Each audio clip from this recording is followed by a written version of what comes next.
Hello everyone, welcome to BSc Agri Study Guide. So friends, today's lecture we have to see lecture number 3rd for Introduction to Forestry.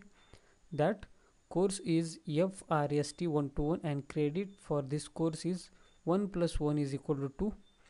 In this lecture we have to see silviculture and objectives of silviculture. तर मित्रांनो, आपल्या या YouTube चॅनलमध्ये सर्वांचं सहर्ष स्वागत आहे. आणि या व्हिडिओ लेक्चरमध्ये आपण पाहणार आहोत lecture number 3 introduction to forestry या तुमच्या कोर्ससाठी.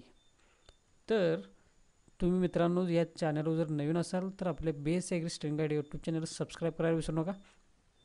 त्याचप्रमाणे तुम्ही टेलिग्राम ग्रुप आणि व्हॉट्सअप ग्रुप हे जॉईन करू शकता. या सर्वांची लिंक व्हिडिओच्या डिस्क्रिप्शन बॉक्समध्ये दिलेली आहे. तर मित्रांनो, जे सिल्व्हिकल्चर आहे ती एक फॉरेस्ट्रीची ब्रांच आहे आणि त्याचेच आपल्याला डेफिनेशन आणि ऑब्जेक्टिव्ज या व्हिडिओ लेक्चरमध्ये पाहायचे आहेत. तर ब्रांचेस ऑफ फॉरेस्ट्री यामध्ये पहा, forestry has 5 different branches. First is silviculture, second is mensuration, third is the silviculture system, fourth management, fifth utilization. Let's see about the silviculture. It refers to certain aspects of theory and practices of raising forest crops, methods of raising tree crops, their growth and aftercare up to time of final harvesting. तर यामध्ये पहा, in this silviculture we have to practice for raising forest crop and then after care up and we final harvest that crop. That means raising forest crops till and care up to till its harvesting. तर हे आहे सिल्व्हिकल्चर बद्दल आणि ही सिल्व्हिकल्चर ही फॉरेस्ट्रीचीच एक branch आहे. एवढ्यासाठी हे या ठिकाणी आपण दाखवलेलं आहे. त्यानंतर सिल्व्हिकल्चर बद्दल आपण पाहणार आहोत. त्यामध्ये पहिल्यांदा आपल्याला थोडक्यात माहिती पाहायची आहे सिल्व्हिकल्चरची. Silviculture pertains to raising, development, care, reproduction and overall management of forest crops. तर ही आहे थोडक्यात माहिती सिल्व्हिकल्चरबद्दलची. तर सिल्व्हिकल्चर म्हणजे काय आहे?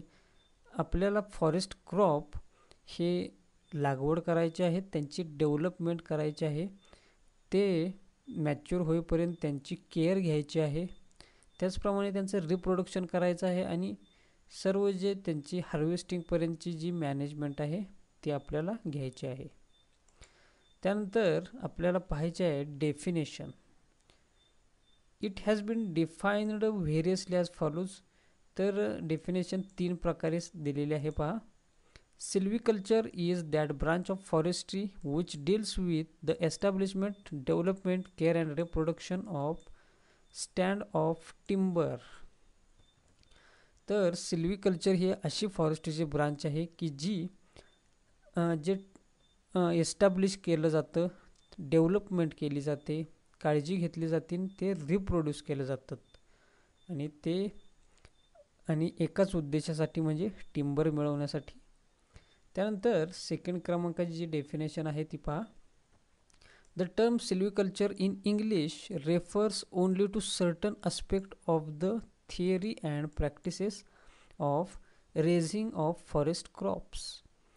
तर सिल्व्हिकल्चर ही अशी टर्म आहे की इंग्लिशमध्ये फक्त 2च आस्पेक्ट हे त्यामध्ये डिस्कस केले जातात. ते म्हणजे थिअरी आणि प्रॅक्टिसेस. ते थिअरी आणि प्रॅक्टिसेस कशाचे? की फॉरेस्ट क्रॉपचं जोपासना करायची किंवा त्यांचं रेझिंग करायचं, ते प्लांटेशन केल्यापासून ते मोठे होईपर्यंत त्यांची जोपासणूक करायची. त्यानंतर थर्ड पहा, the art and science of cultivated forest crops.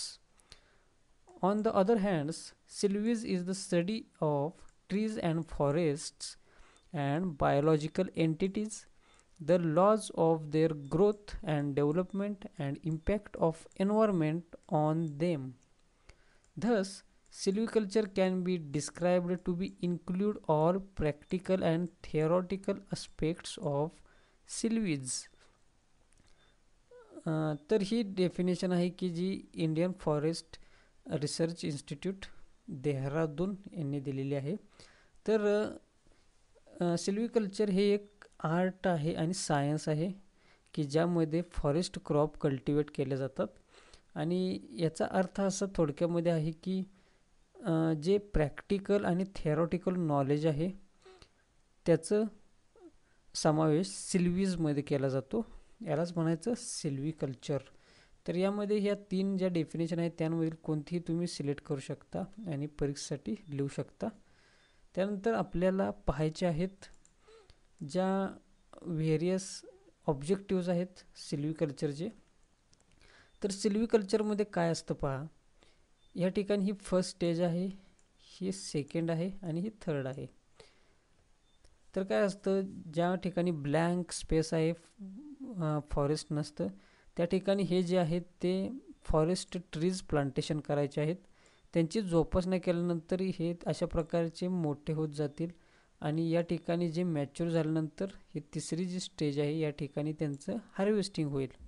आणि हार्वेस्टिंग झाल्यानंतर इथला जो एरिया आहे तो ब्लँक होईल आणि त्या ठिकाणी पुन्हा एकदा जे फॉरेस्ट क्रॉप आहेत ते जनरेट करायचे, रिप्लांट करायचे आणि अशा प्रकारे ही जी सायकल आहे ती चालू राहत असते. तर त्यानंतर आपल्याला पाहायचे आहेत objectives of silviculture. Study of silviculture helps to attain the following objects. And first is the to derive environmental benefits. तर सिल्विकल्चरमधून काय होतं पहा, soil and water conservation, control of air and noise pollution, wildlife conservation, regulation of climatic condition, regulation of water cycle. Second objective is raising species of more economic values. In this, industrial and economic growth is increased or developed. Now third, production of high quality timber. In this, silviculture techniques helps to avoid problems of crooked, malformed, disease or defective timber, and thus silviculture help to produce good quality of timber. Fourth objective is production of more volume per unit area. In this, unmanaged forests may be too dense or too open, less production, premature death of trees. Silviculture helps to solve these problems. तर हे आहेत objectives की सिल्विकल्चरपासून काय होतात पहा. या ठिकाणी पहा, ग्रोथ अँड डेव्हलपमेंट, इंडस्ट्रियल आणि इकॉनॉमिक ग्रोथ होते, त्याचप्रमाणे टिंबर मिळतं, सॉइल अँड वॉटर कन्झर्वेशनसाठी मदत करतं ते. त्यानंतर fifth, reduction of rotation period. In unmanaged forest, the rotation tends to be longer. Sixth, afforestation of blank areas. Wastelands can be used for forests.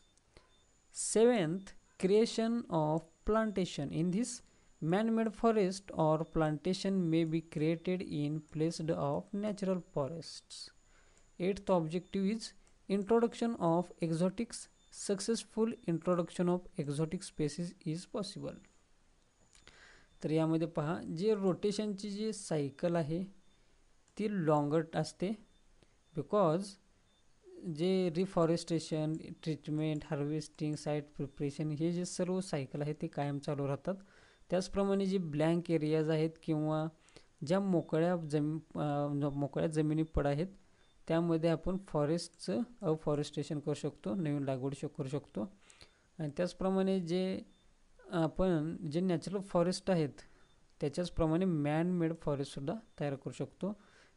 त्याचप्रमाणे जे बाहेरचे जे स्पेसीज आहेत परदेशातील त्या आपण इंट्रोड्यूस करून त्यांचं एक्झॉटिक स्पेसीजचं इंट्रोडक्शन आपण आपल्या भागामध्ये देऊ शकतो. Ninth objective is employment potential. In any plantation operation, the labor component account for 60 to 70% of the total financial input. 10th objective, increase in the production of fuel and fodder. In development countries like India, it is important aspect. 11th, forest industries, resins for resin and turpentine industry, pulp wood for paper industry, industrial wood for the match and timber industry, and railway etc. Minor forest product based industries. तर जे plantation operation आहे त्यामध्ये labour कंपोनंटचा जो घटक आहे तो 60 ते 70% आहे. म्हणजेच यामधून एम्प्लॉयमेंट जनरेशन होणार आहे. त्याचप्रमाणे जे फ्यूल आणि फॉडर असतं, आपल्याला फ्यूल म्हणजे लाकूड आणि फॉडर म्हणजे जनावरांसाठी, हे देखील आपल्याला यामधून सिल्व्हिकल्चरमधून मिळतं. त्याचप्रमाणे जे फॉरेस्ट इंडस्ट्रीज आहेत आणि त्यांच्यासाठी जे रॉ मटेरियल आहे रेझिन्स, या ठिकाणी जे काच तयार करण्यासाठी किंवा शोभेच्या वस्तू तयार करण्यासाठी रेझिन वापरतात. तसेच टर्पेंटाईन, पल्प, जे वूड आहे आणि जे टिंबर आहे, हे सर्व जे यूज केले जातात फॉरेस्ट इंडस्ट्रीजसाठी. तर हे आहेत ऑब्जेक्टिव्स फॉर सिल्व्हिकल्चर. तर मित्रांनो, आपल्या या यूट्यूब चॅनलवरती आपण BSc ॲग्रिकल्चर तसेच 11वी 12वीसाठीच्या ॲग्रिकल्चर सायन्स अँड टेक्नॉलॉजी या विषयांसाठीचं लेक्चर आपण या यूट्यूब चॅनलवरती देत असतो. त्याचप्रमाणे विविध ज्या CET आहेत आणि कृषी विभागातील ज्या नोकरीची संधी आहेत त्या परीक्षांविषयी आपण मार्गदर्शन करत असतो. तर मित्रांनो, अशी होती ही जी माहिती की ज्या माहितीचा फायदा तुम्हाला नक्कीच तुमच्या अभ्यासामध्ये होईल अशी मी आशा करतो. चला तर मित्रांनो, आता भेटू पुढील व्हिडिओ लेक्चरमध्ये नवीन माहितीसह, नवीन विषयासह. आता मी तुमची रजा घेतो. धन्यवाद.